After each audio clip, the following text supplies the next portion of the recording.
Good morning dear students. आज हम पढ़ेंगे न्यूट्रिशन इन ह्यूमन बींग्स। तो आज का हमारा लेक्चर होगा न्यूट्रिशन इन ह्यूमन बींग्स। अपनी कंसंट्रेशन बनाए रखिए और समझने की कोशिश करो।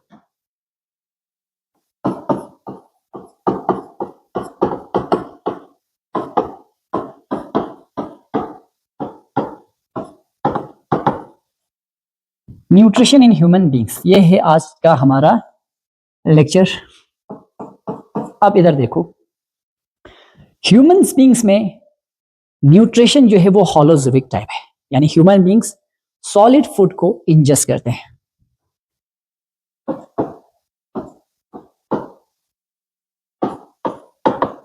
In human beings nutrition is holozoic. Nutrition क्या है? होलोजोइक है। कंप्राइज ऑफ 5 स्टेप्स, यानी ह्यूमन बींग्स की न्यूट्रिशन जो है वो होलोजोइक है और 5 स्टेप्स में कंप्लीट होते। दैट इज सबसे पहला इंजेशन। तो हम स्टार्ट करते हैं इंजेशन से। अब यहां मैं बनाऊंगा ह्यूमंस का डाइजेस्टिव सिस्टम।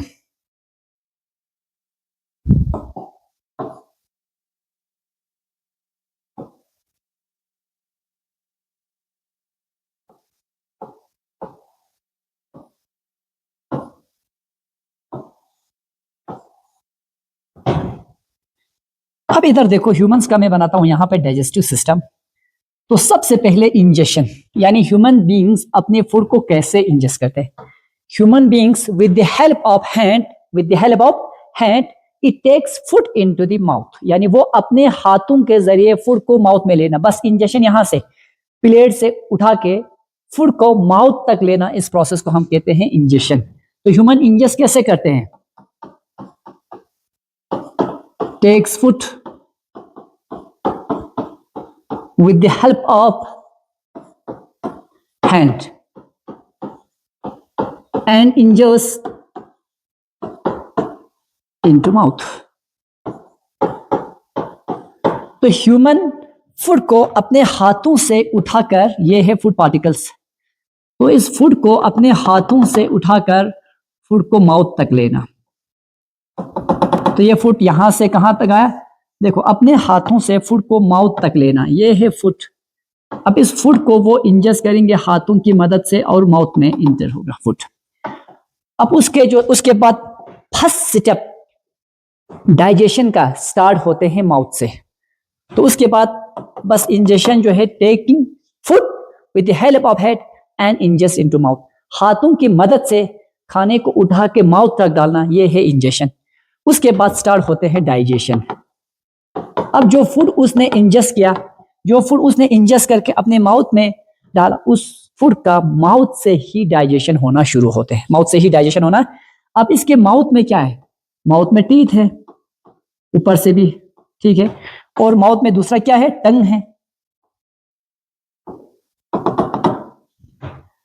अब जो माउथ का कैविटी होता है, अंदर जो कैविटी, उस कैविटी को हम कहते हैं बकल कैविटी और ओरल कैविटी। बकल कैविटी देखो, ये नोस है। अब इस नोस्ट्रल से भी 2 पाइप नेजल पैसेज वो भी आते हैं और ये माउथ का कैविटी, दोनों एक जगह पे मिल जाते हैं। तो जहां पे, जिस जंक्शंस पे फूड पाइप और विंड पाइप एक साथ मिलते हैं, उस जगह को हम कहते हैं फेरिंक्स। देखो, अब ये जाते हैं विंड पाइप, ये है विंड पाइप। तो विंड पाइप में रिंग ऑफ कार्टिलेज होते हैं, कार्टिलेज इसके रिंग्स होते हैं ताकि कोलैप्स होने से उसको प्रिवेंट करने के लिए। उसके बाद लंग्स, दूसरा फूड पाइप। अब इस पोजीशन पे एक खास किस्म का स्ट्रक्चर होते हैं, एक लीफ लाइक स्ट्रक्चर होते हैं, जिन्हें हम कहते हैं एपिग्लोटिस। एपिग्लोटिस। तो सबसे पहले डाइजेशन स्टार्ट होते हैं कहां से? माउथ से, यानी ह्यूमंस की माउथ में, जिसे हम कहते हैं ओरल कैविटी और बकल कैविटी। वहां पे एक तो नीचे टीथ होते हैं, दोनों साइड से, अपर जास से लोअर जास पे टीथ। उसके बाद यहां पे सेलिवरी ग्लैंड्स प्रेजेंट होते हैं, सेलिवरी ग्लैंड्स। तो यहां पे 3 पेयर ऑफ सेलिवरी ग्लैंड्स होते हैं। 1 पेयर जो यहां पे होते हैं अपर साइड्स के ईयर के जस्ट अबव, इसको हम कहते हैं पैराटिड ग्लैंड। उसके बाद दूसरा पेयर ऑफ ग्लैंड जो होते हैं वो हमारे इस मैंडिबुलर टीथ के नीचे, लोअर जॉस के नीचे होते हैं, उन्हें हम कहते हैं सब मैंडिबुलर ग्लैंड। और तीसरा पेयर ऑफ ग्लैंड होते हैं टंग के नीचे, जिन्हें हम कहते हैं सबलिंगुअल ग्लैंड। तो इस टंग के नीचे इस पोजीशन पे भी कुछ ग्लैंड्स प्रेजेंट होते हैं जो सलेवा प्रोड्यूस करते हैं। उसके बाद कुछ ग्लैंड्स यहां पे होते हैं और कुछ ग्लैंड्स इस साइड से होगा। So these are the three pairs of salivary glands present in the mouth whose function is to produce saliva. Saliva consists of enzyme called salivary amylase. तो डाइजेशन स्टार्ट होते हैं माउथ से। अब food को सबसे पहले इंजेस्ट करके कहां डाला? माउथ में डाला। माउथ में डालते ही सबसे पहले उस फूड का क्या होगा? उस सॉलिड फूड को दांतों की मदद से with the help of teeth उस फूड को हम क्रश कर टेयरिंग करते हैं और चीविंग करते हैं। और हमारे जो माउथ में टंग है, इस टंग का काम है फूड को सलेवा के साथ मिक्स करना। फूड को तो हमारे माउथ में एक तो टंग होते हैं, टंग तो टंग जो है फूड को सलेवा के साथ मिक्स करने में मदद करते हैं। दूसरा टीथ उस कॉम्प्लेक्स फूड को टेयरिंग करने में, क्रशिंग करने में, चीविंग करने में मदद करते हैं। तो डाइजेशन देखो, सबसे पहले digestion starts from the mouth. Mouth से शुरू होते हैं। माउथ को हम कहते हैं ओरल कैविटी और buccal cavity. Buccal cavity starts from the mouth and completes in small intestine. यानी डाइजेशन का प्रोसेस माउथ से शुरू होते हैं और स्मॉल इंटेस्टाइन में कंप्लीट हो। Starts from the mouth and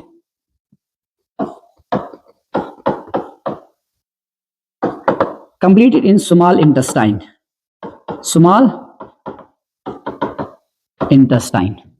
The process of digestion starts from the mouth and completed in small intestine. यानी डाइजेशन का प्रोसेस माउथ से शुरू होते हैं और स्मॉल इंटेस्टाइन में कंप्लीट होते हैं।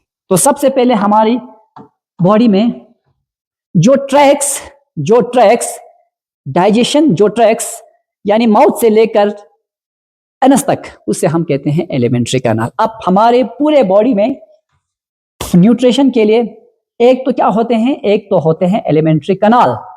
ए large gut starts from the mouth and ends in this anus. Body में डाइजेशन के लिए कौन सा प्रोसेस है? यानी हमारे बॉडी में कंप्लीट न्यूट्रिशन होने के लिए जो सिस्टम इन्वॉल्व है, उस सिस्टम को हम कहते हैं डाइजेस्टिव सिस्टम।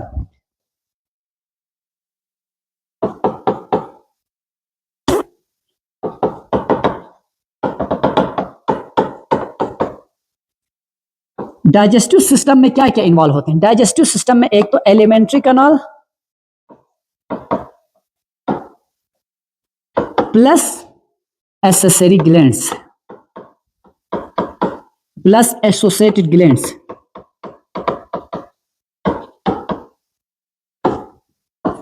एलिमेंट्री कैनाल और उससे जुड़े हुए एसोसिएटेड ग्लैंड्स जो डाइजेस्टिव जूस प्रोड्यूस करते हैं, जिनकी मदद से फूड का कंप्लीट ब्रेकडाउन हो जाते हैं, वो दोनों जो है मिलकर हमारे बॉडी का डाइजेस्टिव सिस्टम बनाते हैं। हमारे बॉडी का डाइजेस्टिव सिस्टम बनाते हैं। अब इधर देखो, सबसे पहले इस फूड को इंजेस्ट किया, कहां पे पहुंचे? फूड पहुंचा माउथ में। माउथ को कहो आप ओरल कैविटी या कहो बकल कैविटी। Buccal cavity.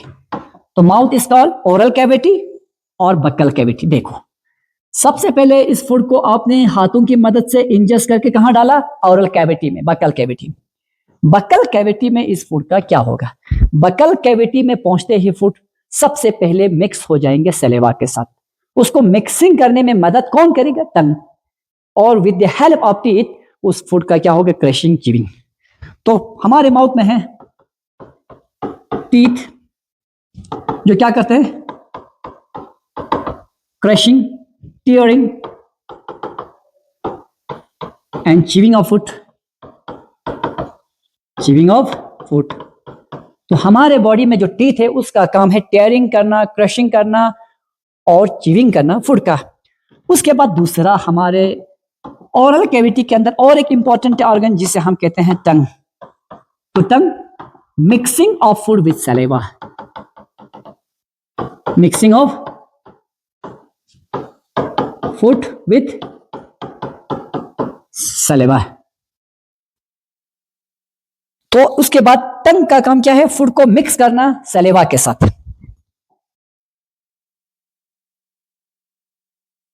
अब उसके बाद तीसरा इंपॉर्टेंट ऑर्गन यानी हमारे माउथ में क्या है? Salivary glands.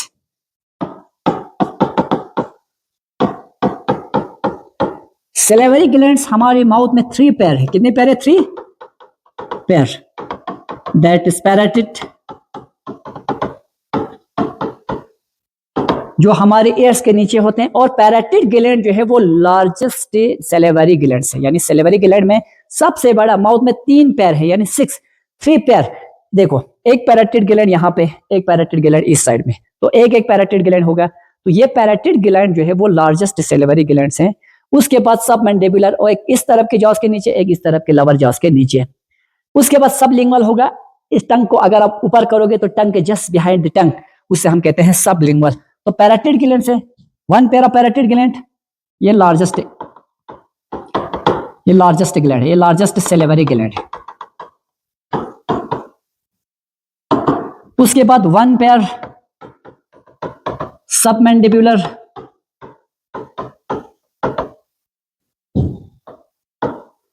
एंड 1 पेयर होगा सबलिंगुअल। 1 पेयर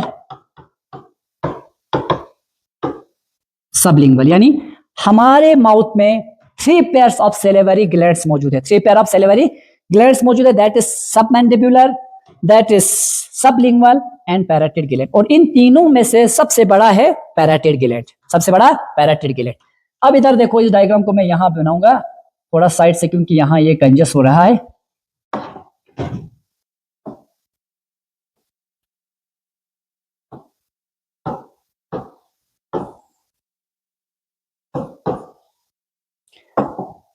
अब देखो, ये है नॉस्ट्रल्स, यानी इससे नेजल पैसेज।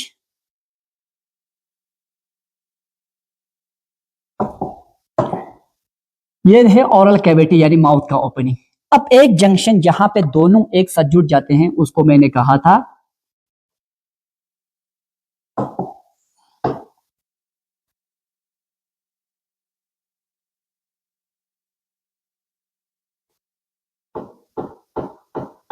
देखो, एक है विंड पाइप, एक है विंड पाइप,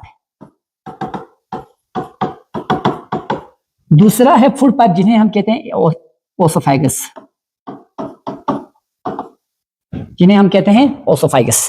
अब देखो, एक जंक्शन जहां पे दोनों फूड पाइप और विंड पाइप दोनों एक साथ जुड़ जाते हैं, उस जंक्शन को कहते हैं फेरिंग्स। उस जंक्शन को क्या कहते हैं? फेरिंग्स। और यहां पे एक लीफ लाइक स्ट्रक्चर है। इस लीफ लाइक स्ट्रक्चर का बहुत इंपॉर्टेंट रोल है। इस लीफ लाइक स्ट्रक्चर को हम कहते हैं एपिग्लोटिस। क्या कहते हैं? एपिग्लोटिस। धीरे धीरे एक एक के फंक्शंस और एक एक का रोल मैं धीरे धीरे समझाऊंगा, ठीक है? तो सबसे पहले क्या किया हमने? सॉलिड फूड को इंजेस्ट किया, सॉलिड फूड को इंजेस्ट किया with the help of hand, और उसको डाला माउथ में। माउथ में पहुंचने के बाद इस सॉलिड फूड का ब्रेकडाउन होना शुरू हो जाते हैं। किसकी मदद से? टीथ की मदद से, और टंग की मदद से, और टंग की मदद से।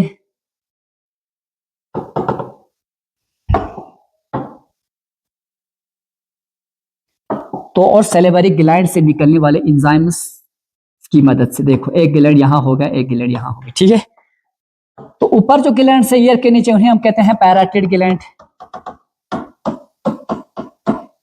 नीचे जो जॉस के नीचे होते हैं उन्हें सबमैंडिबुलर, और ये सबलिंगुअल। तो इतना 10 में डिटेल में पढ़ने की जरूरत नहीं, बस आप इतना याद रखो कि 3 पेयर ऑफ सैलिवरी ग्लैंड से तीनों का एक ही फंक्शन है, प्रोड्यूस करना सैलिवा। सैलिवा के अंदर एंजाइम होते हैं, उस एंजाइम का नाम है सैलिवरी एमाइलेज।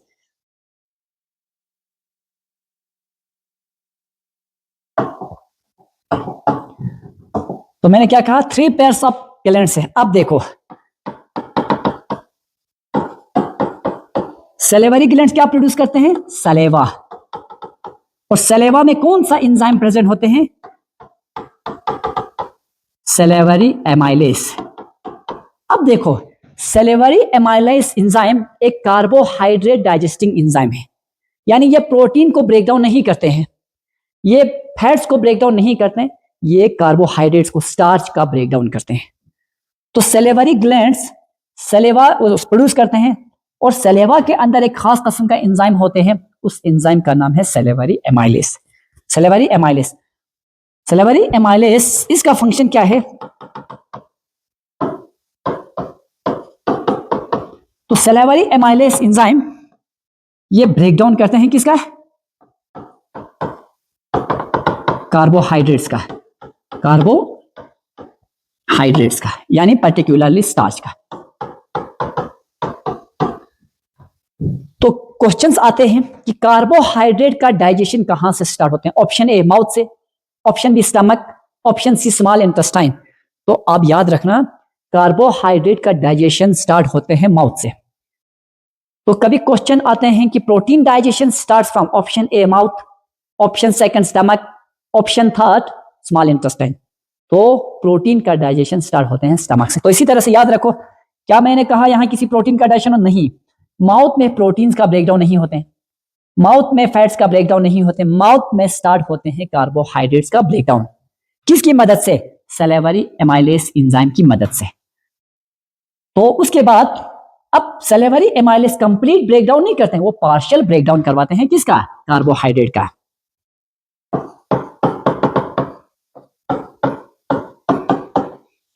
पार्शियल ब्रेकडाउन,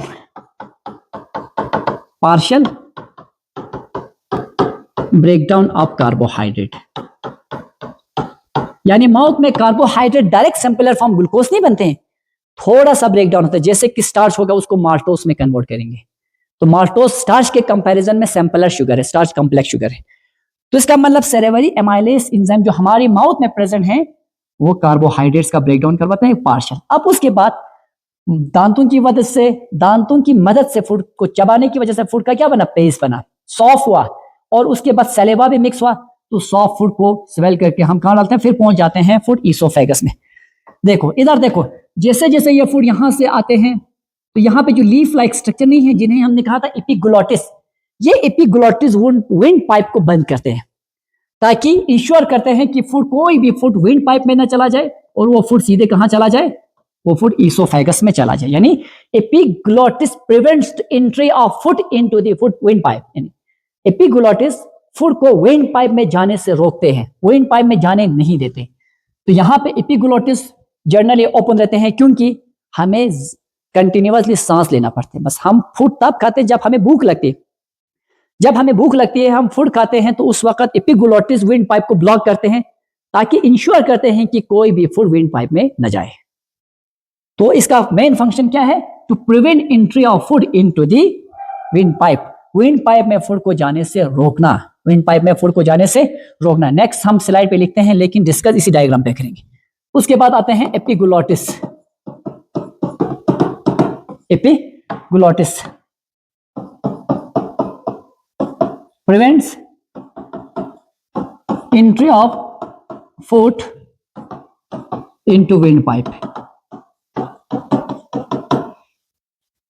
तो ये जो लीफ लाइक स्ट्रक्चर जो मैंने यहां पे बनाया, लीफ लाइक स्ट्रक्चर इधर देखो जो मैंने यहां पे बनाया एपिग्लोटिस, तो ये क्या काम करते हैं? ये प्रिवेंट करते हैं फूड को विंड पाइप में। कभी कभार हम हंसते खेलते जब खाना खाते हैं तो हमें उस वक्त खांसी आते हैं, खाना हमारे विंड पाइप में चला जाता है। तो इसलिए जब भी खाना खाओगे बिल्कुल शांति से, खामोशी से खाना है, ताकि खाना अच्छे से आपके ईसोफेगस में चला जाए। उसके बाद फूड की एंट्री ईसोफेगस से लेकर एनस तक, डायरेक्ट फूड जो है, यानी डायरेक्ट जब ऊपर से डाला सीधा स्टमक में नहीं पहुंचते हैं, फूड एक रिदमिक कंट्रैक्शन और रिलैक्सेशन की मूवमेंट से चलते हैं। उस मूवमेंट को हम कहते हैं peristaltic movement. So from the oesophagus up to the anus, food moves in a rhythmic pathway, in a rhythmic contraction and relaxation, and this movement is called peristaltic movement. उसके बाद फुट यानी इस oesophagus से लेकर anus तक एक खास किस्म की मूवमेंट फॉलो करते हैं, उस मूवमेंट को हम कहते हैं ईसोफेगस यानी पेरिस्टाल्टिक मूवमेंट। अब उसके बाद नेक्स्ट पे हम यहां से लेकर सिर्फ नीचे वाला तक, यहां तक तो हमने अच्छे से समझ लिया कि माउथ में फूड का क्या होते हैं, उसके बाद एपिग्लोटिस का क्या काम है, उसके बाद फूड जो है वो कहां पहुंचा? ईसोफेगस में पहुंचा। ठीक है, लिखना है तो थोड़ा मैं इसको अच्छे से डिस्प्ले करता हूं। तो सबसे पहले इसको नोट करो, उसके बाद नेक्स्ट स्लाइड पे हम बढ़ते हैं, क्योंकि इसमें स्पेस नहीं बचा। मैं हट जाता हूं।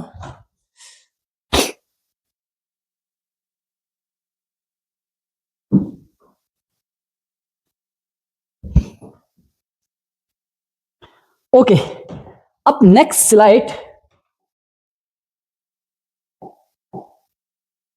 देखो, epiglottis, entry of food into the wind pipe में जाने से फूड को क्या करते हैं, रोकते हैं, एपिग्लोटिस। अब फूड कहां पहुंचा है, फूड हमारा पहुंचा अब ईसोफेगस में।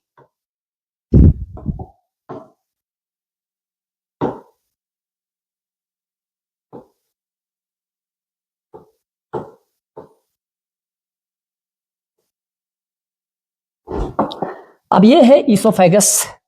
अब देखो पेरिस्टालिटिक मूवमेंट कैसे करते हैं, ये मैं यहां सेपरेटली इसको निकाल के दिखाऊंगा। मान लो ये ईसोफेगस का अगर मैंने section,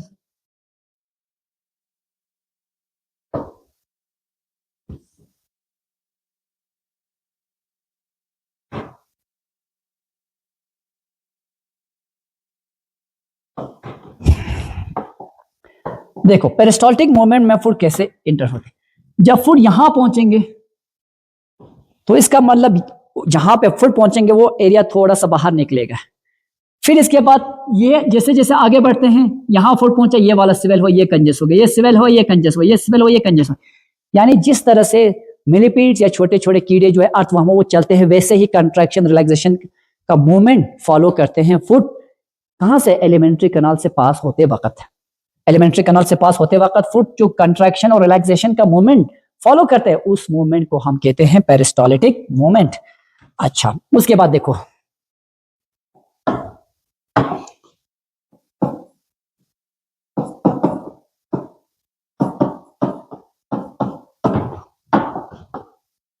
from mouth to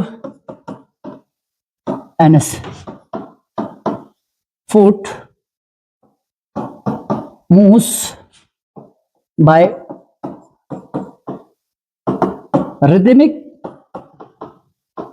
movement of contraction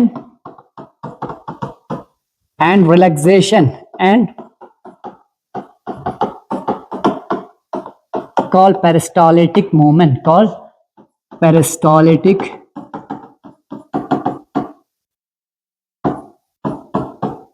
movement। अब जो मूवमेंट, जो रिदमिक कंट्रैक्शन और रिलैक्सेशन का मूवमेंट फुट गेन करते हैं, यानी जो रिदमिक कंट्रैक्शन और रिलैक्सेशन का मूवमेंट फॉलो होता है, उसको हम कहते हैं पेरिस्टालिटिक मूवमेंट। अब देखो फुट कहां पहुंचा, फुट पहुंचा अब स्टमक में, आ गया आपका फुट स्टमक में पहुंच गया। यहां पे स्टमक में पहुंचने के बाद अब हम पढ़ेंगे पहले, उसके बाद स्टमक। तो स्टमक में देखो सबसे पहले खास किस्म के जूस होते हैं जिन्हें हम कंबाइनली कहते हैं गैस्ट्रिक जूस। स्टमक एक मस्कुलर सैक लाइक ऑर्गन, यानी एक मस्कुलर सैक लाइक स्ट्रक्चर, ठीक है, एक मस्कुलर सैक लाइक ऑर्गन है। तो स्टमक क्या है, एक muscular sac like organ. Stomach में पहुंचने के बाद स्टमक में क्या है present, gastric juice. Gastric juice में क्या क्या होते हैं, एक तो HCl है स्टमक में, दूसरा पेप्सिन बोलो या पेप्सिनोजिन, और है म्यूकस। देखो स्टमक एक मस्कुलर स्ट्रक्चर है जिसके पूरे वॉल पे एक म्यूकस का थिकनिंग है, जिसपे पूरे वॉल पे क्या है, म्यूकस के थिकनिंग है। ये जो मैं पिंक कलर से बना रहा हूं ये म्यूकस लेयर बना रहा हूं, ठीक है, म्यूकस लेयर।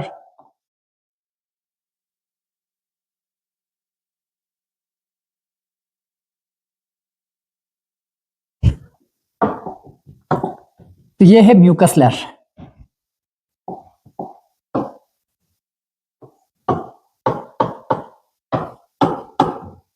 अब स्टमक का देखो ये है, ये वाला हिस्सा कार्डिया है, बॉडी एंट्रम, ठीक है, डिफरेंट पार्ट्स है स्टमक के, डिफरेंट पार्ट्स।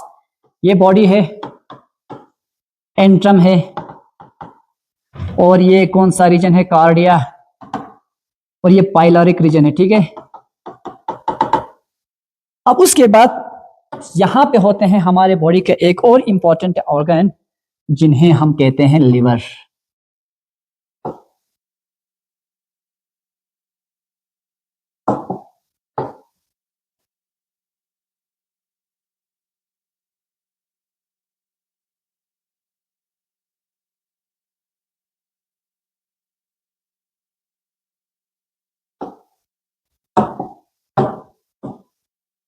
देखो अब फूड कहां पहुंचा, स्टमक में। सबसे पहले फूड स्टमक में पहुंचने के बाद किसके साथ इंटरेक्ट होगा, सबसे पहले आपको पता है स्टमक में HCl है, यानी फूड स्टमक में पहुंचने के बाद मिक्स हो जाएगा किसके साथ, HCl के साथ। स्टमक में पहुंचने के बाद फूड सबसे पहले मिक्स होगा किसके साथ, HCl के साथ। तो स्टमक में है सबसे पहले HCl, hydrochloric acid, full form है हाइड्रोक्लोरिक एसिड, यानी स्टमक में है हाइड्रोक्लोरिक एसिड जिन्हें हम कहते हैं HCl। एक स्ट्रॉन्ग एसिड है, HCl प्रोड्यूस करते हैं parietal sales.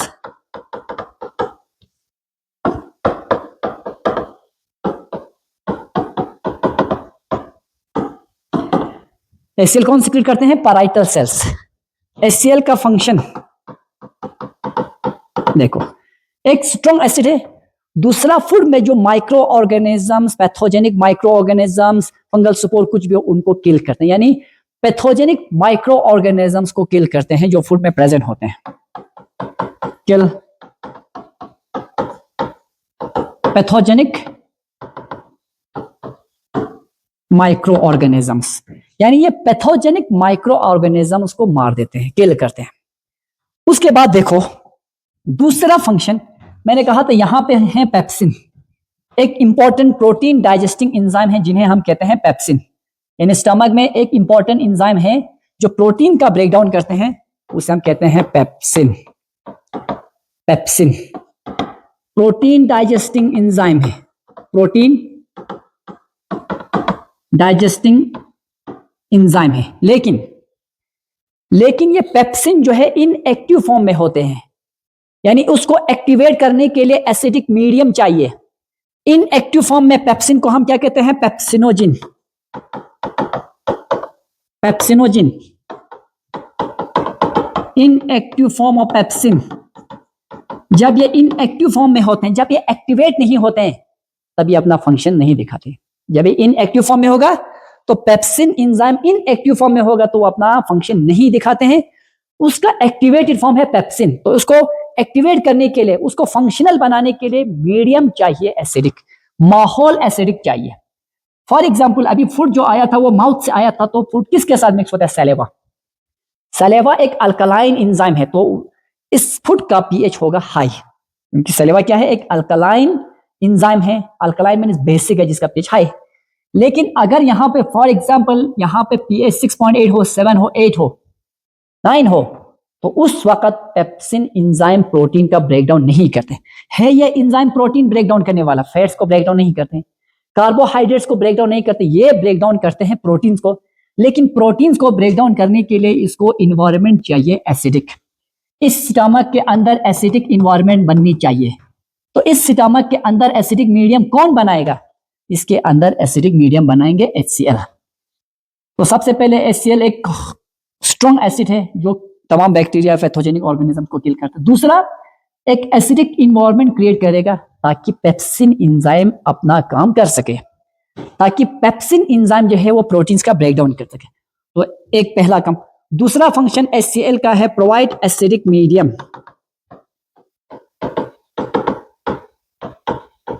Provide acidic medium so that pepsin enzyme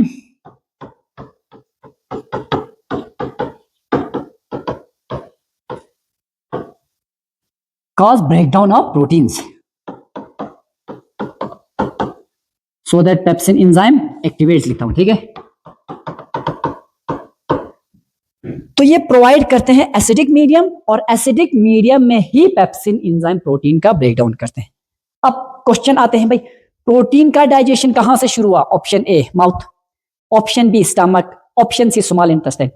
तो प्रोटीन का डाइजेशन स्टमक से शुरू होते हैं, कार्बोहाइड्रेट्स का डाइजेशन माउथ से शुरू होते हैं, अभी तक फैट्स का कोई डाइजेशन अभी शुरू नहीं हुई, ठीक है। एक चीज अब देखो इधर, पेप्सिन, पेप्सिन के बारे में लिखते हैं। पेप्सिन, पहले मैं लिखूंगा पेप्सिनोजिन, पहले मैं क्या लिखूंगा, पेप्सिनोजिन। इस पेप्सिनोजिन को एक्टिवेट किया किसने, HCl ने।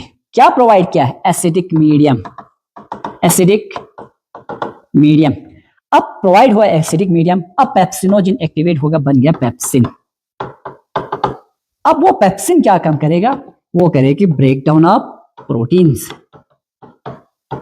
वो क्या करेंगे, ब्रेक डाउन बोलो या डाइजेशन बोलो, सेम, डाइजेशन ऑफ प्रोटीन्स। देखो बिल्कुल इस फ्लो चार्ट से अच्छे से समझ सकते हो। पेप्सिनोजिन है स्टमक के अंदर, कहां है, स्टमक में पेप्सिनोजिन है। फिर पेप्सिनोजिन अभी इनएक्टिव फॉर्म में, ये इनएक्टिव है। अब HCl आया, एसिडिक मीडियम प्रोवाइड की, एक्टिवेट हो गया है। तो एक्टिवेट हुआ, क्या किया, डाइजेशन किया, ब्रेक डाउन किया, किसका, प्रोटीन्स का। किसका डाइजेशन होगा, प्रोटीन्स का। तो प्रोटीन का ब्रेकडाउन शुरू होगी स्टमक से। अब हो गया दो इंपॉर्टेंट चीज, HCl का भी फंक्शन पता चला, पेप्सिन का भी। अब रह गया एक म्यूकस। अब क्या रह गया, म्यूकस। और पेप्सिन को सिक्रीट करते हैं चीफ सेल्स। जिस तरह HCl का सिक्रीशन कौन करते हैं, parietal cells. Pepsin is secreted by chief cells. थोड़ा छोटा है, पहले इसको नोट डाउन करो, बड़ा करता हूं, उसके बाद उसको थोड़ा छोटा करूंगा क्योंकि बोर्ड पे स्पेस बहुत कम बच रहे हैं। पहले नोट डाउन करो।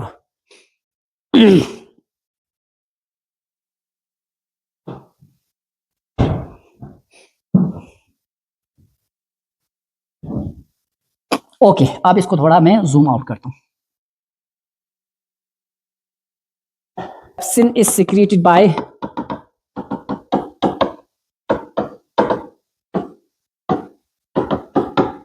Chief cells. अब नंबर थर्ड जो है म्यूकस। म्यूकस जिन्हें हम कहते हैं बलगम, स्प्यूटम, बलगम, यानी ये एक अल्कलाइन है। म्यूकस क्या है,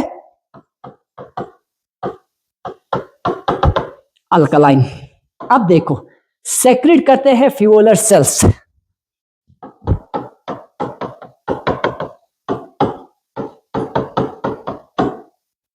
FOVEO, foveolar cells. Foveolar cells को या सरफेस इपिथेलियल सेल या सरफेस म्यूकस सिक्रीटिंग सेल्स, या इसको म्यूकस सिक्रीटिंग सेल भी कहा जाता है, surface mucus secreting cells. So the mucus is secreted by foveolar cells और म्यूकस सिक्रीटिंग सेल। इस म्यूकस का क्या फंक्शन है, देखो एसिड HCl एक स्ट्रॉन्ग एसिड है, एक स्ट्रॉन्ग एसिड। यहां पे इसका फंक्शन मैं और एक अलग से बनाऊंगा।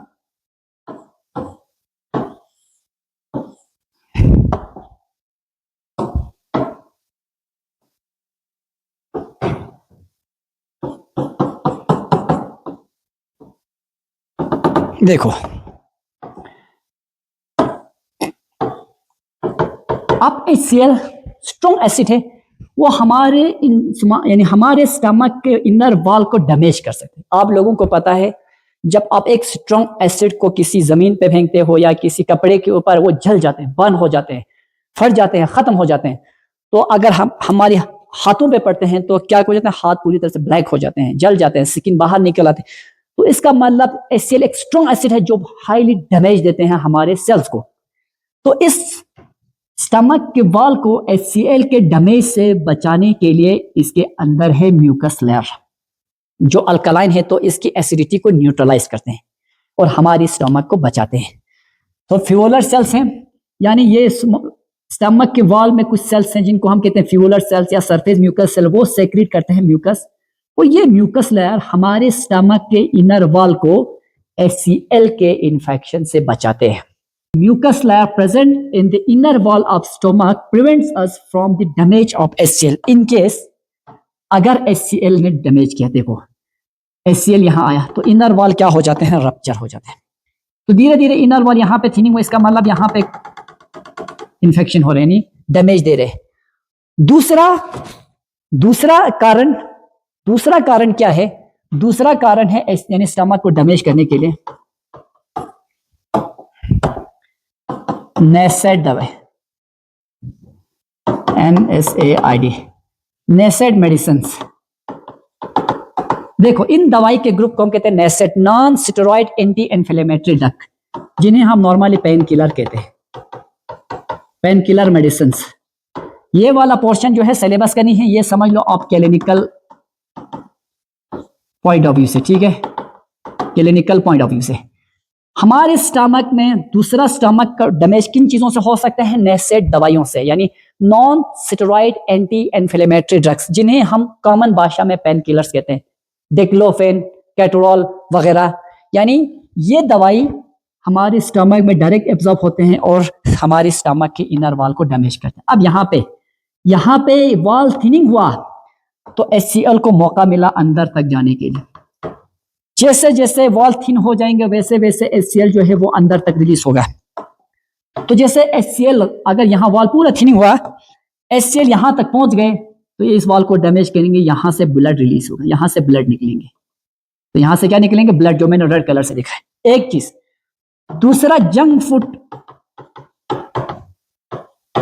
तीसरा स्मोकिंग वगैरह।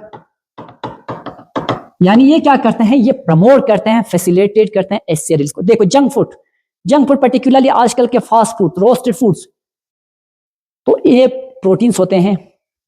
तो जंक फूड में मोस्टली प्रोटीन्स होते हैं और इजी टू डाइजेस्ट, तो इसलिए ये स्टमक के अंदर HCl की सिक्रेशन को प्रमोट करते हैं। तो जंक फूड जब हम खाते हैं HCl का सिक्रेशन बहुत ज्यादा बढ़ जाते हैं, तो बढ़ने की वजह से ये HCl और ज्यादा हमारे स्टमक को डैमेज करते हैं। अल्टीमेटली इस स्टमक से ब्लड रिलीज होते हैं, जिन्हें हम कहते हैं अल्सर, गैस्ट्रिक अल्सर। तो ये कैसे पता चलते हैं? ये पता चलते हैं कभी कभार स्टूल्स के साथ ब्लीडिंग होती है या वोमिटिंग के वक्त। तो उस वक्त इस सिम्टम में हमें क्या करनी चाहिए? हमें डॉक्टर गैस्ट्रोलॉजिस्ट से कंसल्ट करने होते हैं। तो ये अल्सर किसकी वजह से होता है? एक्सेस सिक्रीशन ऑफ HCl, जिन्हें हम नॉर्मली एसिडिटी कहते हैं। कभी कभार हमारे मुंह से खट्टे पानी, तो इसका मतलब हमारे बॉडी में HCl का कंसंट्रेशन बढ़ रहा है, प्रोड्यूस हो रहा है। ठीक। तो इन अल्सर्स को अगर हम टाइम पे ट्रीटमेंट नहीं देंगे तो अल्टीमेटली लीड्स टू कैंसर। तो आपने देखा होगा ये एंडोस्कोपी से पता चल जाते हैं कि कहां पे कौन से पोर्शन में, एंट्रम में है, पाइलोरिक रीजन में, किस तरफ। लेकिन ये एक्चुअली किसकी वजह से होते हैं? ये अल्सर एक्चुअली HCl की वजह से। HCl ज्यादा होने की, HCl हमारे अंदर जो म्यूकस वॉल को कमजोर करते करते आखिरकार मेन वॉल पे पहुंचते हैं, यानी स्टमक के। जब यहाँ पे पहुंचते हैं म्यूकस लेयर खत्म हो जाते हैं, वो वॉल को डैमेज करते हैं, वॉल से ब्लड रिलीज होना शुरू होते हैं। एक चीज। तो इनका ट्रीटमेंट क्या होते हैं?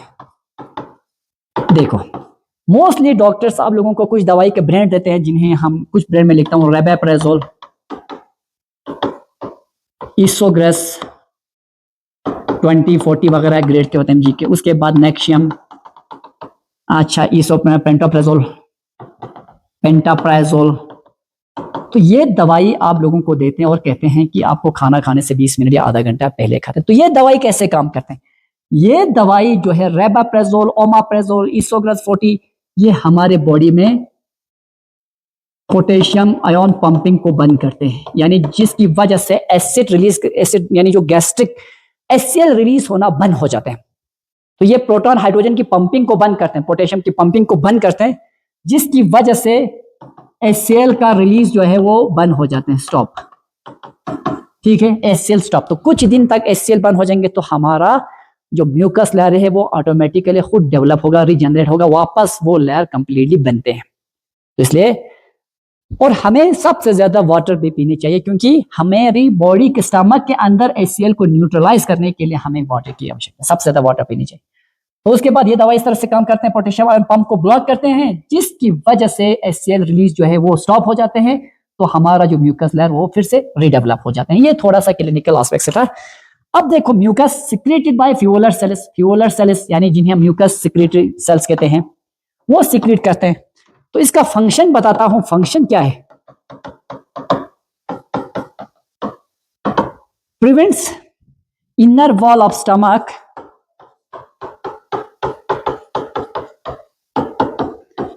From the damage of HCl। HCl के डैमेज से इनर वॉल को बचाते हैं, स्टमक के इनर वॉल को बचाते हैं। अब स्टमक में फूड कितनी देर तक रहते हैं? स्टमक में फूड जनरली 3 to 4 आवर्स रहते हैं। स्टमक में फूड जनरली कितना रहते हैं? 3 to 4 आवर्स।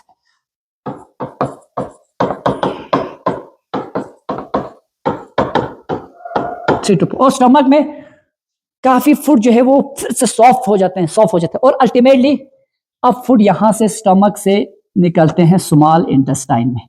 स्मॉल, ये मैं नेक्स्ट स्लाइड पे बनाऊंगा।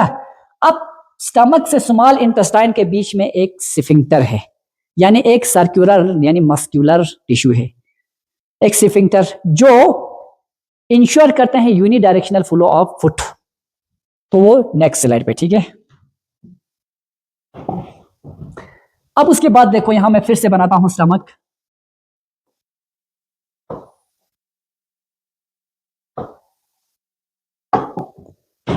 और ये है हमारा लीवर। लीवर के नीचे उसके साथ अटैच है एक सर्कुलर, जिन्हें हम कहते हैं गॉल ब्लैडर या जीबी। अब देखो एक स्फिंक्टर यहां पे भी है, जिन्हें हम कहते हैं कार्डिक स्फिंक्टर। एक स्फिंक्टर यहां है, ये है कार्डिक स्फिंक्टर।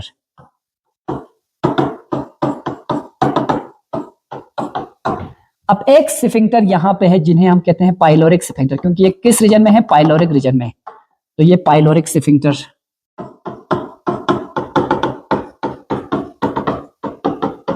पाइलोरिक स्फिंक्टर, तो पाइलोरिक स्फिंक्टर का काम क्या है?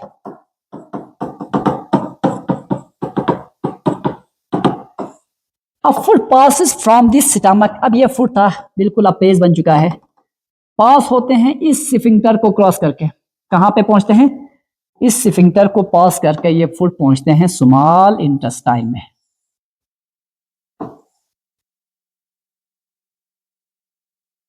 फूड कहां पहुंचते हैं? स्मॉल इंटेस्टाइन में।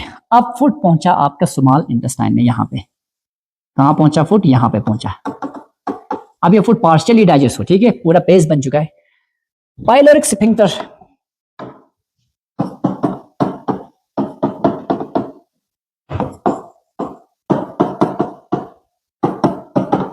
Food passes from stomach to small intestine. Small intestine के कौन से पोर्शन में? ड्यूडेनम पहुंचते हैं, ठीक है। Through pyloric sphincter,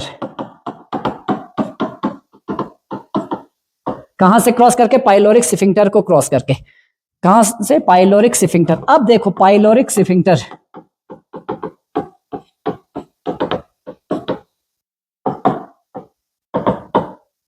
circular muscles का बना होता है, यूनिडायरेक्शनल ओपनिंग,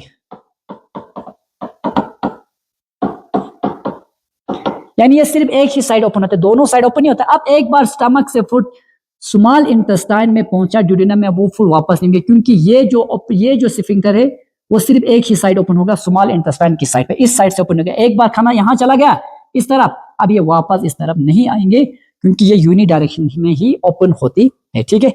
अब देखो यहां पे मैंने बनाया आपको लिवर, और उसके साथ एक छोटा सा यहां पे ग्लैंड, एक स्ट्रक्चर, ये है लिवर। लिवर हमारे बॉडी में सबसे बड़ा एक ग्लैंड भी है, इंडोक्राइन ग्लैंड में सबसे बड़ा ग्लैंड है। अब देखो लिवर एक खास किस्म का जूस प्रोड्यूस करते हैं, तो जिन्हें हम, वो मतलब डाइजेस्टिव एंजाइम की तरह तो नहीं है, लेकिन इसका बहुत इंपॉर्टेंट रोल्स है, जिन्हें हम कहते हैं बाइल जूस। लिवर सिक्रीट करते हैं बाइल जूस, और वो बाइल जूस लिवर में बनते हैं और सिक्रीट होते हैं। आने के बाद ये स्टोर रहते हैं यहां पे, गॉल ब्लैडर में स्टोर रहते हैं, और ये वाला जो है वो गॉल ब्लैडर है, गॉल ब्लैडर। अब उसके बाद फूड कहां पहुंचा? स्मॉल इंटेस्टाइन में। स्मॉल इंटेस्टाइन में पहुंचने के बाद इस फूड का किसके साथ इनकाउंटर होगा? पेंक्रियास के जूस के साथ, और लिवर से आने वाले बाइल जूस के साथ, और स्मॉल इंटेस्टाइन से निकलने वाले डाइजेस्टिव जूस के साथ इसका इनकाउंटर होगा, ठीक है। अब स्मॉल इंटेस्टाइन में एक तो पेंक्रियास कहां पे? बिहाइंड द स्टोमक डोर, तो यह स्टोमक के पीछे है, एक लीफ लाइक स्ट्रक्चर जो मैं बनाता हूं, देखो। अब यहां मैं ऊपर दिखाऊंगा, ऊपर का मतलब स्टमक के अंदर नहीं है, ये स्टमक के पीछे से है, ठीक है। ये है आपका पेंक्रियास। पेंक्रियास एक पैराक्राइन या एक हिट्रोक्राइन ग्लैंड है। पेंक्रियास क्या है? एक हिट्रोक्राइन।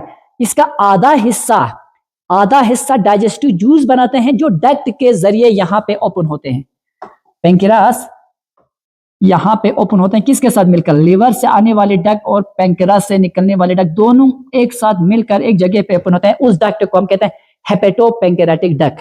उस डक्ट को हम क्या कहते हैं, हेपेटोपैंक्रियाटिक डक्ट। अब देखो हमारे बॉडी में पैंक्रियास को हमने क्या कहा, हिट्रोक्राइन ग्लैंड।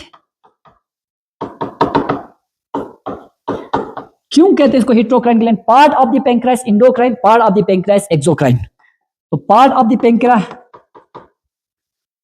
पार्ट ऑफ पैंक्रियास जो है वो क्या है, इंडोक्राइन है।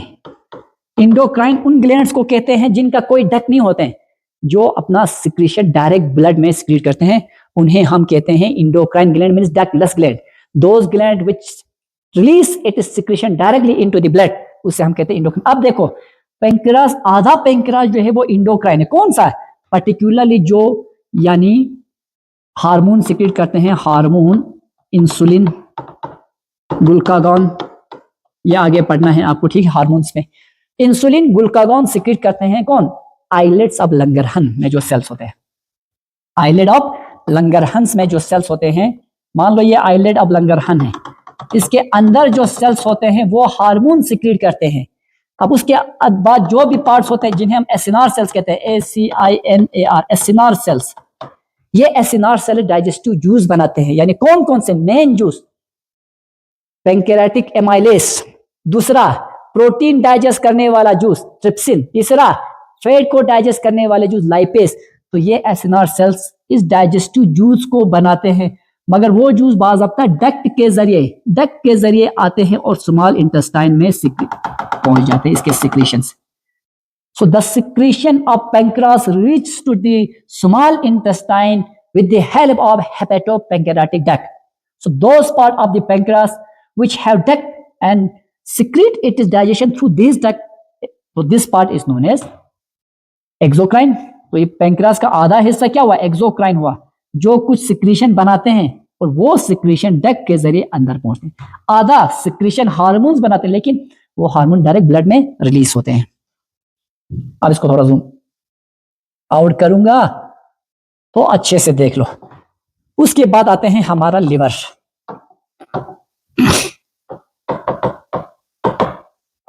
लिवर लार्जेस्ट एंडोक्राइन ग्लैंड है। मैं कुछ जीके की क्वेश्चन, लार्जेस्ट इंडोक्राइन ग्लैंड। अब डाइजेशन में लिवर का क्या रूल है? Liver produce and secrete bile juice या bile salt. Liver produce and secrete bile juice या आप कहो बाइल सॉल्ट। बहुत इंपॉर्टेंट रोल है इस बाइल जूस का और बाइल सॉल्ट का। अब हम यहां पे बाइल जूस के फंक्शंस लिखते हैं।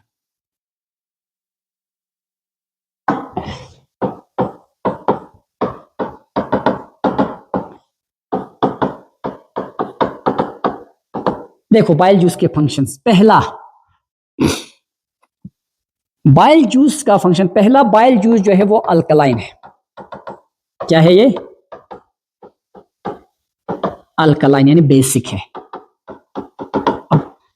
अभी जो फूड स्टमक से आए थे तो स्टमक में वो HCl के साथ मिला था, तो उसकी वजह से फूड का pH क्या होगा? लो होगा, फूड एसिडिक होगी।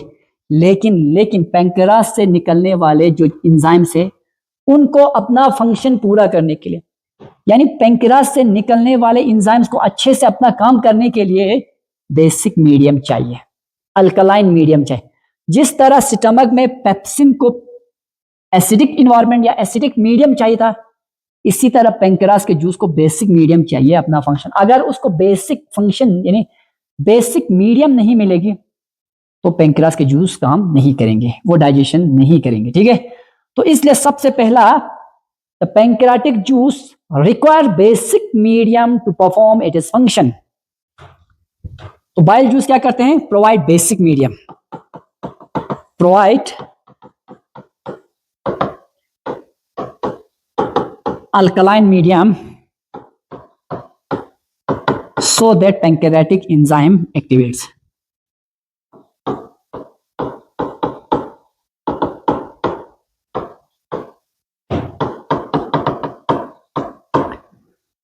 तो प्रोवाइड करते हैं अल्कलाइन मीडियम, ताकि पेंक्रियाटिक एंजाइम जो है वो एक्टिवेट होगा और वो अच्छे से अपना फंक्शन परफॉर्म कर सके। ठीक है, तो पहला काम बाइल जूस का क्या है? इस फूड को बेसिक मीडियम देना। पहला काम क्या है? Provide basic medium to food.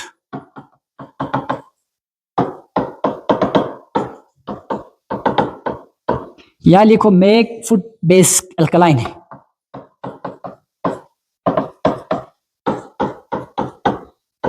Food को क्या बनाएगा? अल्कलाइन बनाएंगे।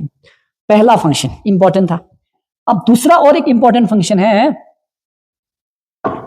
दूसरा फंक्शन, ये तो पहला फंक्शन और दूसरा फंक्शन इमल्सिफिकेशन। इमल्सिफिकेशन कहते हैं conversion of large fat globules into smaller fat globules.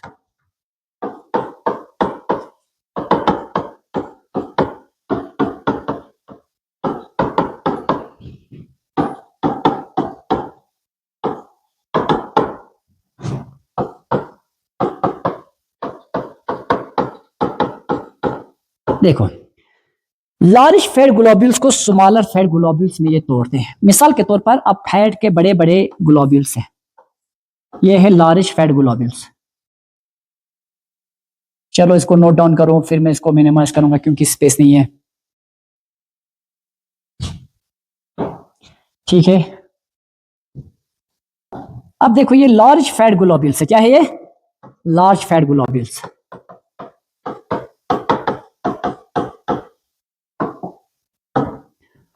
उस लार्ज फैट ग्लोब्यूल्स को ये ब्रेक करते हैं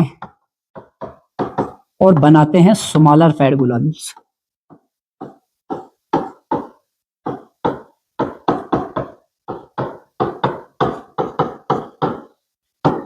अब देखो ये बनाना क्यों जरूरी है? To increase the surface area, एक दूसरा सरफेस एरिया को बढ़ाने के लिए। अब देखो फैट को डाइजेस्ट करने वाले एंजाइम का नाम है लाइपेस। फैट को ब्रेक डाउन करने वाले एंजाइम का नाम है लाइपेस, लेकिन लाइपेस एंजाइम बड़े फैट ग्लोब्यूल्स को ब्रेक डाउन नहीं कर पाते। अब इस पे मैं एक मिसाल देता हूं। आप एक छोटे से बच्चे को एक बड़ा सा पत्थर दे दो और उसके हाथ में हथौड़ा दे दो, हमर। अब उस बच्चे से कहो, 2-3 साल या 4 साल के बच्चे से कहो कि आप इस पत्थर को तोड़ो। वो अपने हाथ में हथौड़ा तो वो उठा सकते हैं, हमर। उसको तोड़ने की कोशिश तो करेंगे, लेकिन उतनी पावर जनरेट नहीं होगा, उस पत्थर को तोड़ नहीं पाएंगे। तोड़ने की कोशिश करेंगे लेकिन तोड़ नहीं पाएंगे। अब आप क्या करेंगे? आप उसी बड़े पत्थर को तोड़ के छोटे छोटे पीसेस करके उस बच्चे के सामने रखो, छोटे छोटे, और हथौड़ा रखो और कहो अब बेटा इसको तोड़ दो। अब वो बच्चा बड़ी आराम से, बड़ी आसानी के साथ उन छोटे पत्थरों को तोड़कर और सिंपलर पाउडर जैसा बना सकते हैं। बिल्कुल इसी तरह लाइपेस एंजाइम बड़े फैट को नहीं तोड़ सकते हैं। अब जब बाइल जूस ने इस बड़े फैट को क्या किया? इमल्सिफाई किया, ब्रेक डाउन किया है।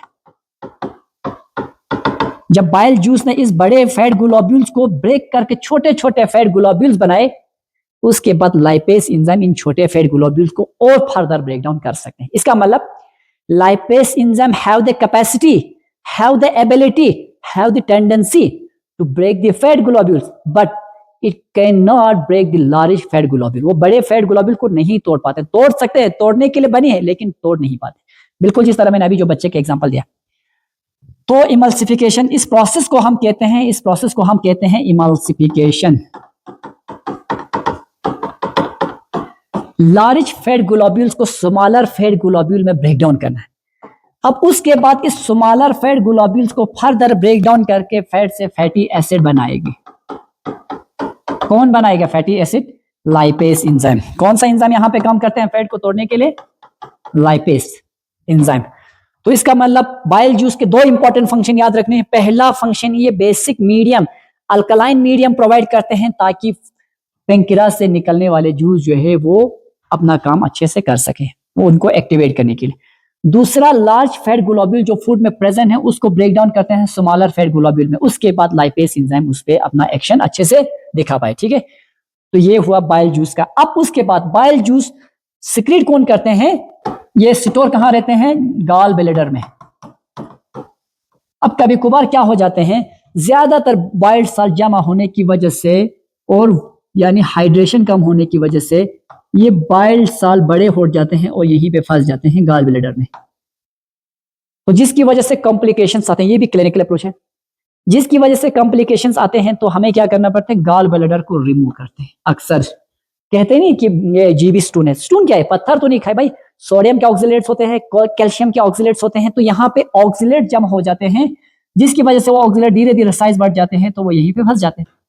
तो उस केस में इस गॉल ब्लैडर को रिमूव करना पड़ता है, जिन्हें हम कहते हैं यानी जीबी स्टोन कहते हैं, जिन जीबी स्टोन को निकालने के लिए। अब जब जिनका गॉल ब्लैडर ही रिमूव हो गए तो उनमें क्या होगा, अब लीवर बाइल जूस से ट्रीट करेंगे, चाहे फूड पहुंचे या ना पहुंचे, बाइल जूस उनके अंदर रिलीज होता रहेगा, बाइल जूस उनके अंदर रिलीज होता रहेगा। This is the function of gall bladder, temporary storage of bile salt और बाइल जूस। ठीक है, अब जाते हैं हम ड्यूटेरियम में पेंक्रियास के जूस के बारे में स्टडी करने के लिए। नेक्स्ट स्लाइड होगा हमारा। अब यहां मैं फिर से बनाऊंगा, क्योंकि जब तक डायग्राम के थ्रू नहीं दिखाएंगे तो आप समझ नहीं पाओगे।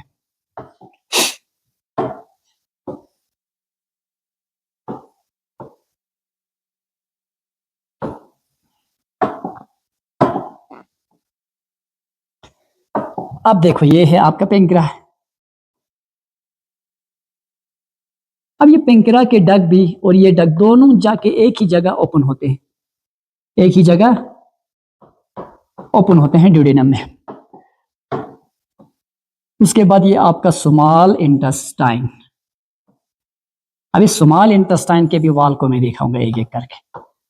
अब स्मॉल इंटेस्टाइन आने के बाद ये आपका अपेंडिक्स, अपेंडिक्स के बाद ये आपका large intestine,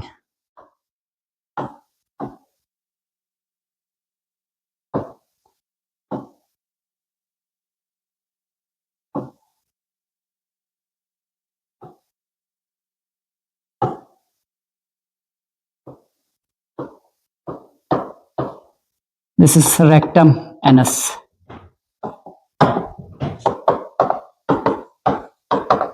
descending colon, ascending colon,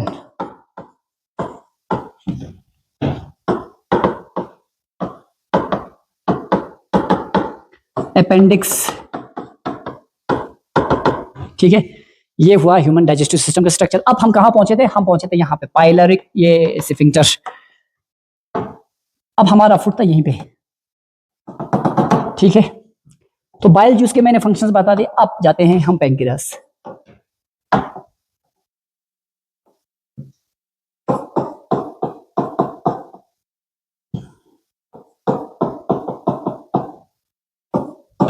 pancreas एक हिट्रोक्राइन ग्लैंड है, हिट्रोक्राइन ग्लैंड है। ठीक है, part of the pancreas exocrine, part of the pancreas endocrine.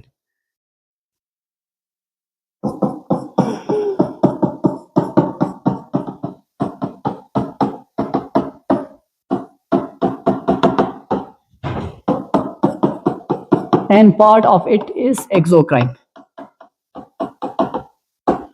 तो पेंक्रियास का आधा हिस्सा इंडोक्राइन है, आधा हिस्सा एक्सोक्राइन, जो मैंने पहले दिखाया था। यानी आइलेट ऑफ लंगरहंस जो particularly hormones insulin glucagon produce करते हैं वो इंडोक्राइन पार्ट है, क्योंकि इंसुलिन ग्लूकागॉन का सिक्रेशन डायरेक्ट ब्लड में होते हैं।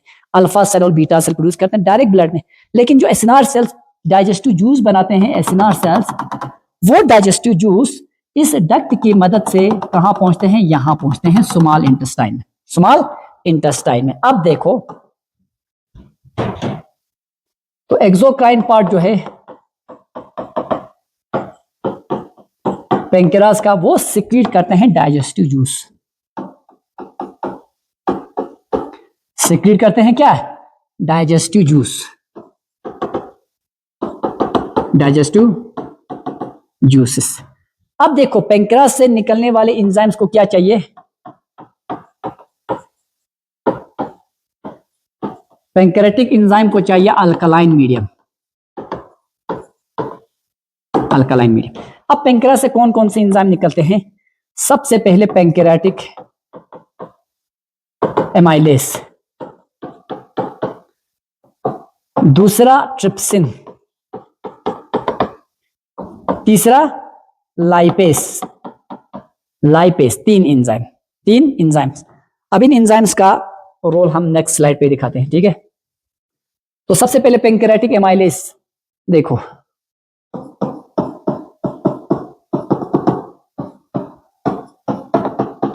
पैंक्रेटिक एमाइलेस ब्रेकडाउन करते हैं किसका? Breakdown of carbohydrates. Amylase enzyme वो कार्बोहाइड्रेट्स का ब्रेकडाउन करते हैं। ट्रिप्सिन, ये पहला हुआ, ये दूसरा। Trypsin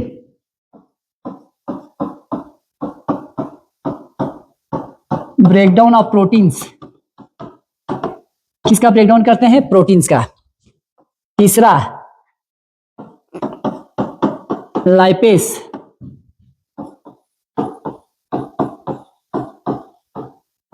breakdown of fats, breakdown of fats. अब इधर देखो दूसरा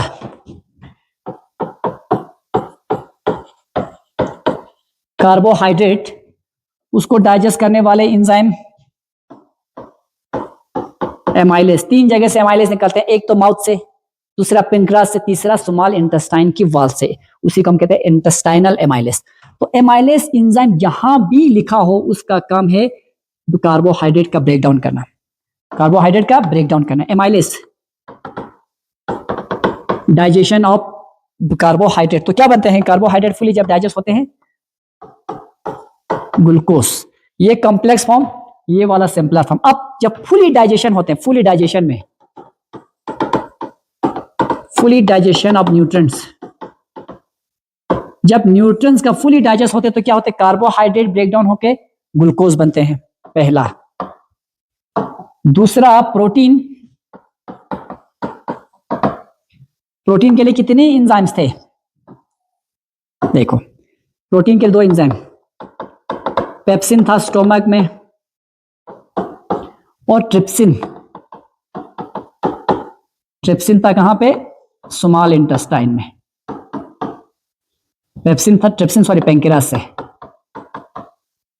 ठीक, पेप्सिन स्टोमक से निकला, ट्रिप्सिन पेंक्रियास से। दोनों क्या करते हैं? प्रोटीन का ब्रेकडाउन करते हैं। ब्रेकडाउन ऑफ प्रोटीन मीन्स यानी डाइजेशन। तो क्या बन जाता है जब प्रोटीन फुली डाइजेस्ट हो जाते हैं? तो बनते हैं एमिनो एसिड्स, एमिनो एसिड्स। उसके बाद नंबर थर्ड फैट्स। फैट्स को डाइजेस्ट करने वाले एंजाइम का नाम लाइपेस। फैट को डाइजेस्ट करने वाले एंजाइम का नाम लाइपेस। तो लाइपेस तो किसमें? फैटी एसिड या ग्लिसरॉल, फैटी एसिड्स और ग्लिसरॉल। बस देखो स्मॉल इंटेस्टाइन में पहुंचते ही सारे न्यूट्रिएंट्स कंप्लीटली डाइजेस्ट हो जाते हैं, कंप्लीटली डाइजेस्ट। फूड में जो कार्बोहाइड्रेट होगा वो फुली डाइजेस्ट होकर ग्लूकोज बनेंगे। याद रखना भाई, डाइजेशन के बाद क्या बनते हैं? ये कॉम्प्लेक्स फॉर्म है, ये सिंपलर। कार्बोहाइड्रेट फुली डाइजेस्ट होकर ग्लूकोज बनेंगे। प्रोटीन का फुली डाइजेशन होने के बाद इम्यूनो एसिड्स बनते हैं। फैट्स का फुली डाइजेशन होने के बाद फैटी एसिड्स या ग्लिसरॉल बनते हैं। उसके बाद देखो ये है स्मॉल इंटेस्टाइन। स्मॉल इंटेस्टाइन के वाल स्मूथ नहीं है, उनमें छोटे फिंगर लाइक प्रोजेक्शन, ऐसे ऐसे फिंगर लाइक प्रोजेक्शन यानी ब्रश लाइक प्रोजेक्शन, जिन्हें हम कहते हैं विलाई। ये हम आगे डिस्कस करते हैं, ठीक है। तो पेंक्रियास से निकलते हैं। अब उसके बाद इन स्मॉल इंटेस्टाइन के वाल से भी जूस निकलते हैं, same juice, amylase, lipase, peptidase, nucleus वगैरह। तो ये सारे जूसेस क्या काम करते हैं? प्रोटीन को डाइजेस्ट करने में, फैट्स को डाइजेस्ट करने में, कार्बोहाइड्रेट को डाइजेस्ट करने में मदद करते हैं। अब इधर देखो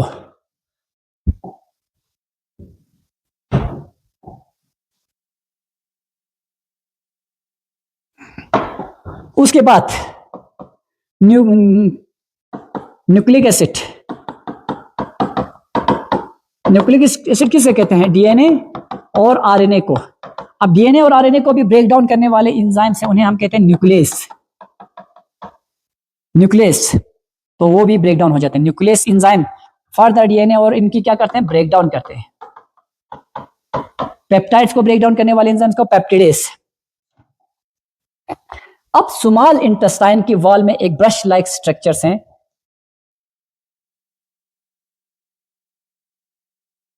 उसके बाद आते हैं हम स्मॉल इंटेस्टाइन। स्मॉल इंटेस्टाइन को हम कहते हैं site of complete digestion and absorption. याद रखो, इसी पॉइंट पे बहुत अच्छे क्वेश्चंस पूछते हैं और हमेशा पूछते हैं ये question, site of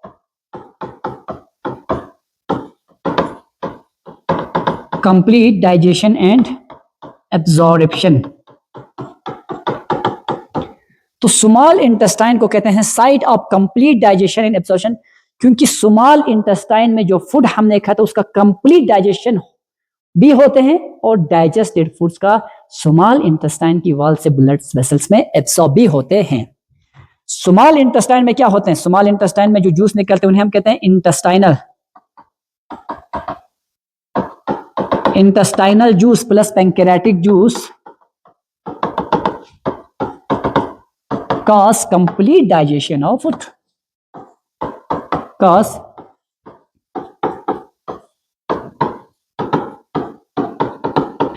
complete digestion of food। ठीक है, अब उसके बाद नेक्स्ट हम बढ़ते हैं स्मॉल इंटेस्टाइन की वॉल को अगर मैं सेक्शन काट के दिखाऊं, वो मैं नेक्स्ट स्लाइड पे करूंगा। ठीक है, तो पहले इसको नोट डाउन करो, उसके बाद हम आगे बढ़ते हैं।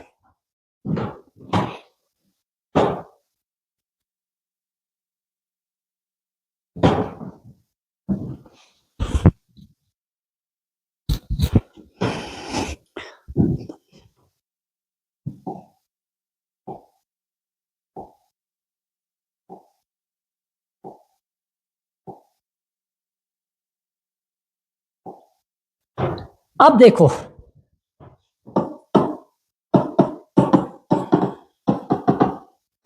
स्मॉल इंटेस्टाइन का वॉल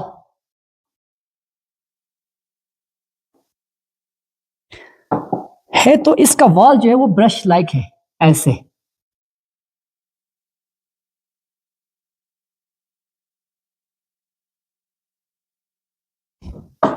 स्मॉल इंटेस्टाइन की लंबाई है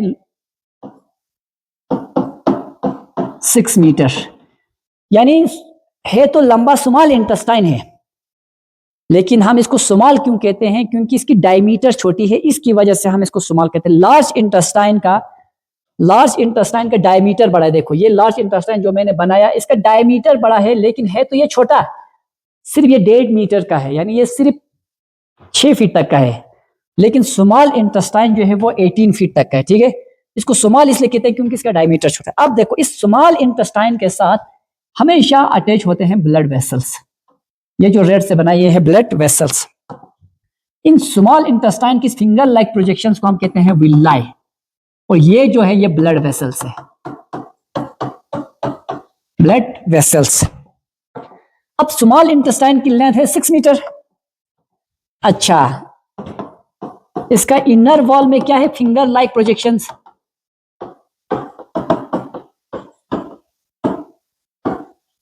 इसकी इनर वॉल में क्या है? Finger like projections called villi. इन फिंगर लाइक प्रोजेक्शंस को क्या कहते हैं? विलाई। इन विलाई का काम क्या है? Increase surface area.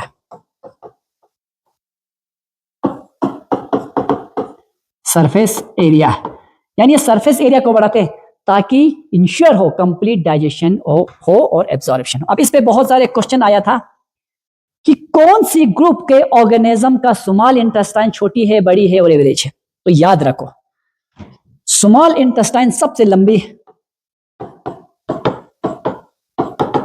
ये क्वेश्चन लास्ट ईयर सीबीएसई के किसी शायद 21-22 के पेपर में देखा था, आए हैं। स्मॉल इंटेस्टाइन सबसे ज्यादा लंबी है हार्बीवोर्स में। स्मॉल इंटेस्टाइन सबसे लंबी किन किन में है? हार्बीवोर्स में। क्यों? क्योंकि वो घास खाते हैं। घास में एक खास किस्म के सब्सटेंस होते हैं जिन्हें हम कहते हैं सेल्यूलोज, और सेल्यूलोज डाइजेस्ट होना बड़ा मुश्किल है उसके लिए, यानी बहुत कम एंजाइम प्रेजेंट। ठीक है, तो क्योंकि हार्बीवोर्स क्या खाते हैं? ये ईट ग्रासेस, और ग्रासेस में एक खास किस्म के सब्सटेंस जिन्हें हम कहते हैं सेल्यूलोज, हार्ड टू डाइजेस्ट। इसीलिए इन ऑर्गेनिजम्स को हम कहते हैं रुमिनेंट। यानी आप लोगों ने देखा होगा गाय, बकरी वगैरह पहले खाते हैं घास खाते जाते हैं, अब उसके बाद एक जगह पे बैठ के वो स्टमक से वापस उस घास को लाके और चबाते हैं। नियम रुमिनेंट ऑर्गेनिज्म या रुमिनेंट एनिमल्स के कहते हैं। तो वो वापस स्टमक से फिर निकाल कर और अच्छे से चबा के, क्योंकि इनको सेल्यूलोज डाइजेस्ट होना बहुत बड़ा मुश्किल होता है। तो सबसे अगर क्वेश्चन पूछे भाई कौन से ग्रुप के ऑर्गेनिजम्स में, एनिमल में सबसे लंबी small intestine, that is herbivores. उसके बाद एवरेज,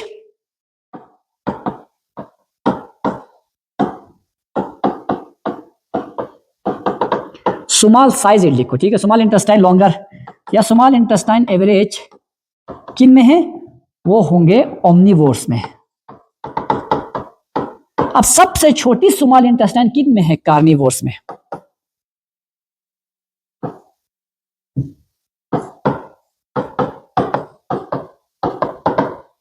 स्मॉल इंटेस्टाइन सबसे शॉर्ट किन में है? वो है कार्निवोर्स में।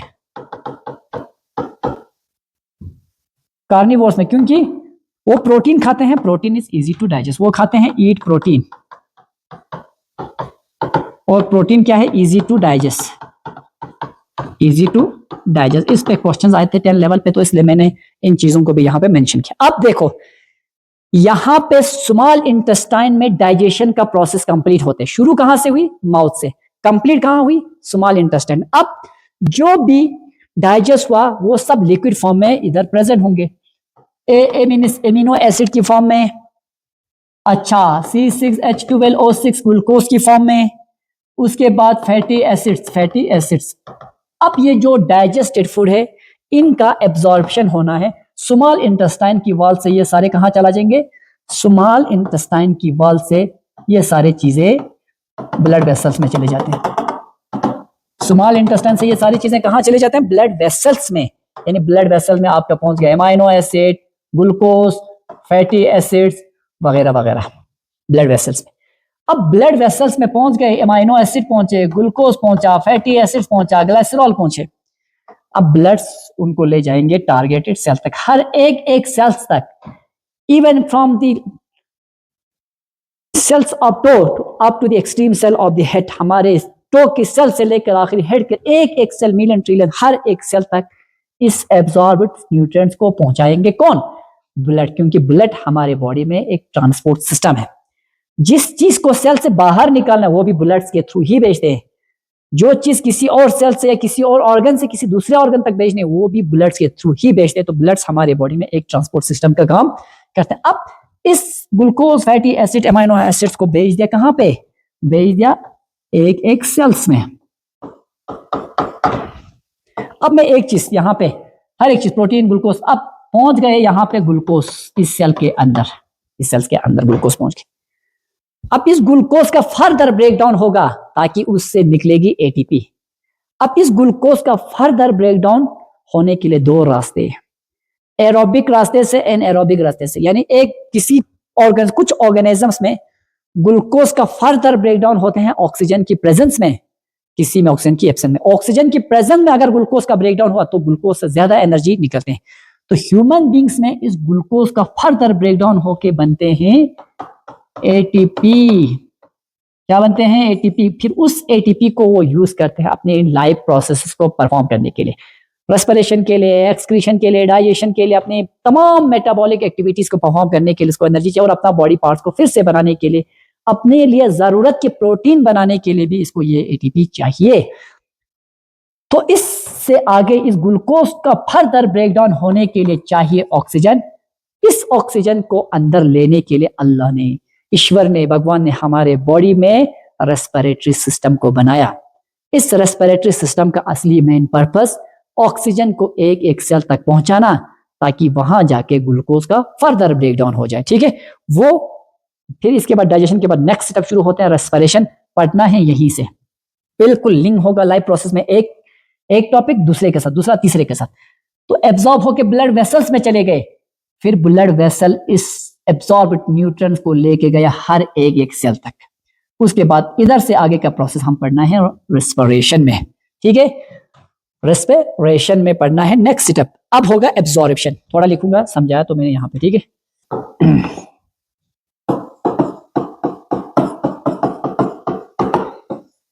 एब्जॉर्प्शन बस थोड़ा ही लिखूंगा।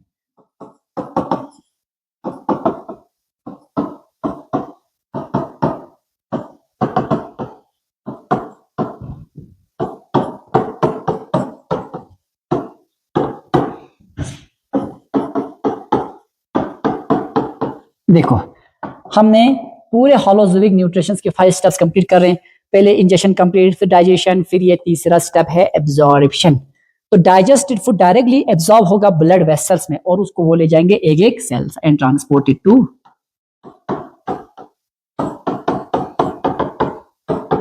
Each and every cell, each and every cell, ठीक है। अब उसके बाद आते हैं डाइजेशन हो गया, एब्जॉर्प्शन हुआ। अब उसके बाद देखो assimilation, number 4th।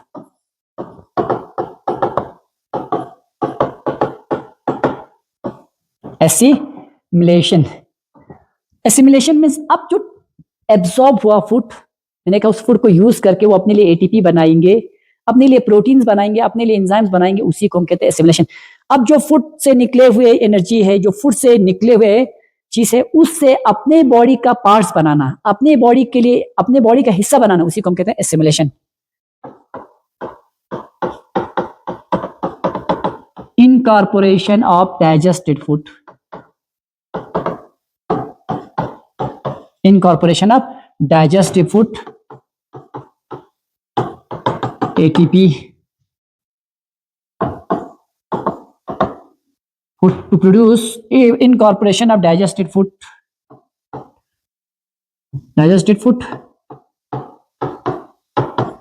in the form of ATP, proteins, etc. ठीक है। अब उसके बाद एसिमिलेशन हुआ, उसके बाद आते हैं हमारा, यानी अब आगे लार्ज इंटेस्टाइन का थोड़ा सा रोल है। Large intestine, large intestine,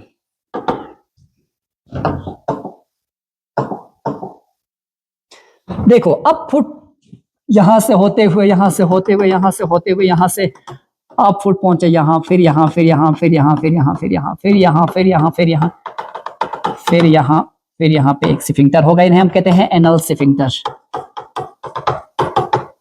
anal सिफिंक्टर, ठीक है। अब फूड पहुंचेंगे उसके बाद लार्ज इंटेस्टाइन में, वो भी मैं यहां दिखाऊंगा, यहां से पैसे, ठीक है। तो फूड पहुंचेंगे लार्ज इंटेस्टाइन में। लार्ज इंटेस्टाइन में अब डाइजेशन नहीं होते अगर उस फूड में अनडाइजेस्टेड फूड, अब जो डाइजेस्ट नहीं हुआ फूड वो चला जाता है लार्ज इंटेस्टाइन में, वो चला जाता है लार्ज इंटेस्टाइन में। अब लार्ज इंटेस्टाइन में उस अनडाइजेस्टेड फूड में एक्सेस वाटर होगा, सिर्फ उसका एब्जॉर्प्शन होगा और कुछ साल का by the action of certain micro organism. बाकी किसी भी फूड का वहां पे कोई एंजाइम नहीं है, किसी भी फूड का डाइजेशन नहीं होते हैं, ठीक है। तो यहां पे सिर्फ एब्जॉर्प्शन होगा एक्सेस वाटर का।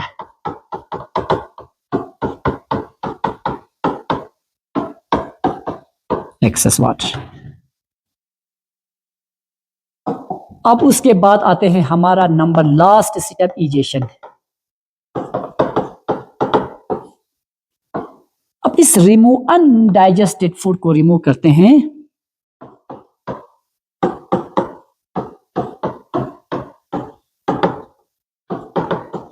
Removal of undigested food is called egestion. देखो फूड का पहले क्या हो जाता है, देखो फूड का मैं यहां पे पाथवे बनाता हूं। फूड पहले हो गया स्टमक में, इस माउथ में, फिर ईसोफेगस में, फिर स्टमक में, फिर स्मॉल इंटेस्टाइन में, फिर लार्ज इंटेस्टाइन में, फिर रेक्टम में। रेक्टम को हम कहते हैं temporary storage of undigested, temporary storage, temporary storage. फिर ला अल्टीमेटली एनस से रिमूव करते हैं और इसको कंट्रोल करते हैं एनल सिफिंक्टर, यानी स्टोल को कंट्रोल करते हैं, इसकी रिमूवल को एनल सिफिंक्टर, बस ज्यादा नहीं लिखूं, कंट्रोल बाय एनल सिफिंक्टर। तो यहां पे हमारा डाइजेशन का प्रोसेस हुआ कंप्लीट। तो कल के लेक्चर में हम पढ़ेंगे रेस्पिरेशन इन ह्यूमन बींग्स। तो रेस्पिरेशन का प्रोसेस फिर से बता रहा हूं, स्टार्ट होगा कहां से, अब यहां से जो फूड डाइजेस्ट होने के बाद एब्जॉर्ब होकर सेल में पहुंचा ग्लूकोज, अब उसका कैसे ब्रेकडाउन होते हैं, that is called the respiration. तो आज का टॉपिक यहां पे क्लोज करते हैं। तो कुछ मैं इंपॉर्टेंट पॉइंट बताना चाहूंगा। जितने भी लेक्चर्स मैंने यहाँ लाइव क्लासेस में लिए हैं, उन तमाम लेक्चर्स को मैंने अपने YouTube channel Ibex academy biology के नाम से बनाए हैं। उसमें मैंने सबको अपलोड किया है ताकि आप लोगों को बार बार देख सके, आप लोगों की एसेस के लिए।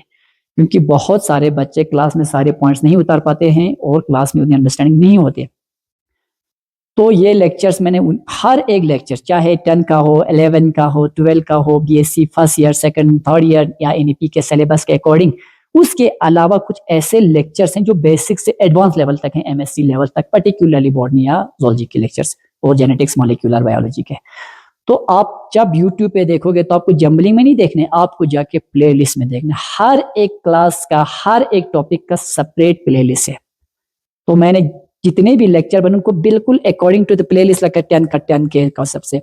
और 10 में होगा तो ऊपर लिखा होगा लाइव प्रोसेस क्लास 10, फिर उसके बाद दूसरा लिखूंगा तो दूसरा रेस्पिरेशन क्लास 10 के लिए। उसके अंदर जाके देखेंगे तो आपको उसी टॉपिक से बिल्कुल स्टार्टिंग से लेकर एंड तक, यानी हर एक टॉपिक अच्छे से सीक्वेंस में मिलेंगे और बिल्कुल सीक्वेंसिंग में 1 2 3 4 5 6 7 10 तक, ठीक है। तो जिस तरह आप धीरे धीरे जितने भी लेक्चर्स में लाइव या यहाँ क्लास में अटेंड करता हूँ तो उनको रिकॉर्ड करके उन सबको मैं उन्हीं प्लेलिस्ट में अपलोड करूंगा, तो आप लोग उन्हीं को ही चेक करो, ताकि को अपने फ्रेंड दोस्तों को, पर्टिकुलरली उन दोस्तों को जो ट्यूशन या इन क्लास अटेंड नहीं कर पाते हैं घरेलू हालात से, उन तक भी पहुंचे। क्योंकि मेरा मकसद है कोई भी टॉपिक हो बिल्कुल यहाँ सीक्वेंस तक, किसी भी टॉपिक को मैं प्राइवेट नहीं रखूंगा, हर एक को ओपन रखूंगा ताकि हर बच्चे अच्छे से इसका लाभ उठा सके।